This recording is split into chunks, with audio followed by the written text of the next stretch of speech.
Hello all, 11th of June 2017, you're here with Dan in Essex, UK, who is currently eating some cherries in the polytunnel. So these are coming on pretty well actually. I've just had one, I'm not going to have another one, letting them sort of ripen up nicely. Got a nice clump of cherries here, and even though this is not an amazing specimen, this tree, it is producing well. Cherries are beautifully ripening up, and you can see we're putting out a little bit of growth as well, and here as well. Of course the extra heat is helping with that, but my intention is to let this grow away, and hopefully it'll get all the way up here, and this side will get all the way up here. And this peach tree as well is absolutely looking fantastic. We appear, I'm just going to spit this pip out, we appear to be over, I shouldn't say it, over the worst of this what I think was peach bacterial spot, but no peach leaf curl present, and the crop is looking absolutely fantastic. We've got a lot of fruit on here, all ripening up, probably about 20 or maybe, if I'm lucky, even 30 peaches on here. What's that? Oh no. Hoping. What's that? Oh, here we go, look. That looks like that's coming off. That looks like the early stages of peach leaf curl. Don't want that. So these are coming off straight away. Avoid peach leaf curl.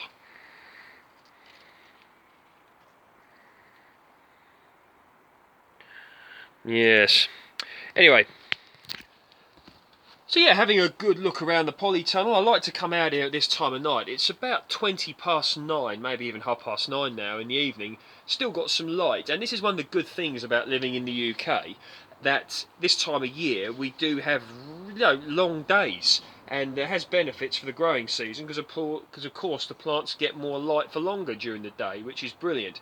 But only problem is when the clocks change and the sun and the moon etc change, whatever, in the winter months you tend to get, well, we do get much shorter days, with it being dark sometimes by 4 o'clock in the evening. So swings and roundabouts, as one would say, but at the moment really enjoying it.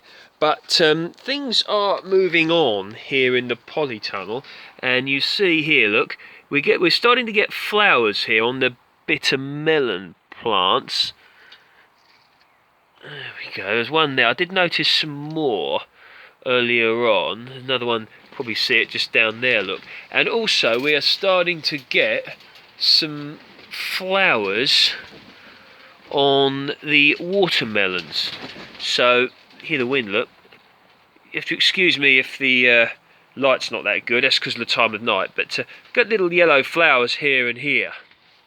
And some more over here. So hopefully we're going to get some watermelons. It'll be interesting for me as well as you guys to see just how this crop develops or not. So a little bit of variety is good. But getting some lovely messages now, thank you very much, in the comment sections below. Even if I don't reply to your messages, I do read them all. I'm incredibly busy, as my long-term viewers know. I work as a professional gardener myself, and do my own little bits and bobs as well. And of course at this time of year there's a lot of work, so if I don't reply to your comments, it's not because I'm being ignorant, but as I stated before, I do read them all, so thank you very much. But yeah, so obviously I do these videos first and foremost because I enjoy doing them. Several reasons why I like to do them as well. Another reason I like to do them is I like people to I like to empower people in the sense of they can see what I'm doing here, and if they can find a way of doing a little bit of growing their own food themselves, then indeed they can. As I've stated in previous videos, even if it's a simple window box or something along those lines, even if it's just a small patch of ground in their garden or someone else's garden, even if it's a few pots outside, I like people to feel that they can give it a go, and don't be afraid too much to make mistakes, because you will, like any new endeavour, or indeed any endeavour, even if you've You know, even if you've been involved in something for a very long time, you're likely to make mistakes. I don't care who you are. Nobody in this world is perfect. I'm certainly no exception, and you probably won't be either. So if you see someone who has a fantastic allotment or a fantastic garden, so you drive down the road and you see someone's fantastic rose bushes, you see someone who's got a fantastic grapevine, a lovely hydrangea, even something like tulips or daffodils, and you think, oh, that garden's beautiful, you know, okay, you might not be able to duplicate that exactly, at least not yet, and you may not even want to strive to duplicate it. You want to maybe, what I like to do is to put my own twist on things, so you can take people's ideas and you can sort of learn from them, and you can have your own interpretation of them somehow, even if it's in a pot in the garden with a few flowers in. I like people to just think that they can indeed do and have a go at a little bit of a grow your own. So don't be shy, get out there, somehow find a way. In previous videos I've explained ways in which people can maybe grow a little bit of their own food.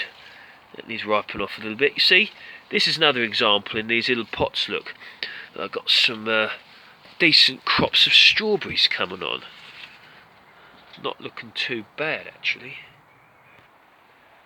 Outside here, look, with the pear tree. Got a semi-decent crop here. Sorry, the camera keeps going out of focus. That's because of the time of night, but light's not particularly good at the moment. But you can see that. Look, got a lovely cooling breeze tonight. It's really nice. It's nice to be out here actually. Yeah, I mean, look at this. Look, this is the Worcester Pearmain apple starting to come on there. And there we go again. All looking good.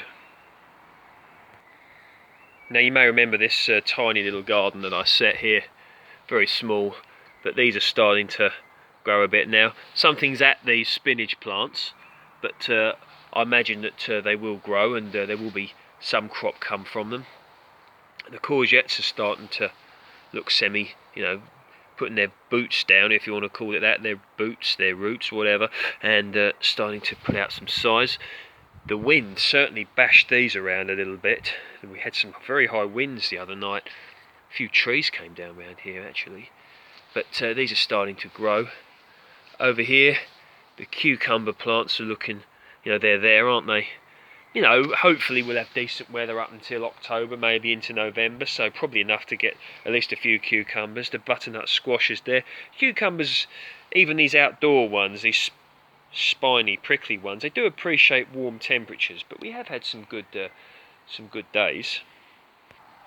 So this is a bit of a budget gardening, if you want to look at it like that. Now, this is a cutting from a grapevine that I took myself.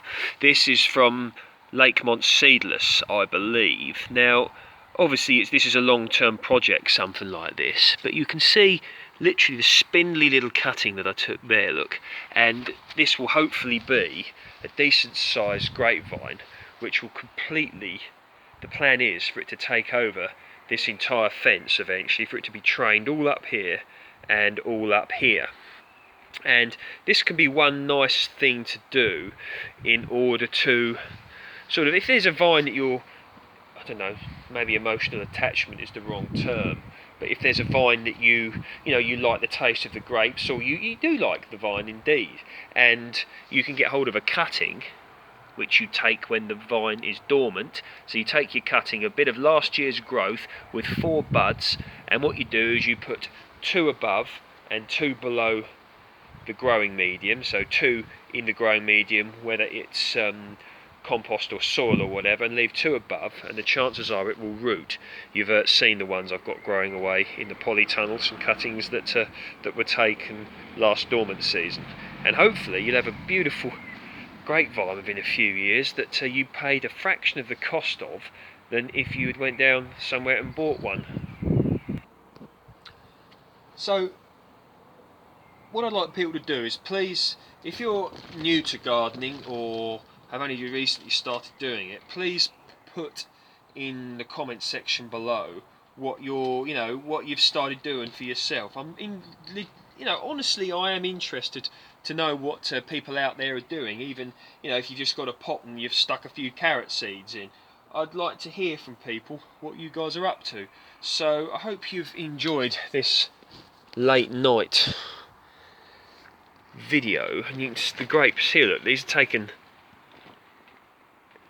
These dormant seeds, look, see. So these will be going in the ground somewhere. And I seriously hope those two leaves are the last. I can't see anything else that resembles peach leaf. Oh, curl. But I will be remaining vigilant. Good night. Speak soon.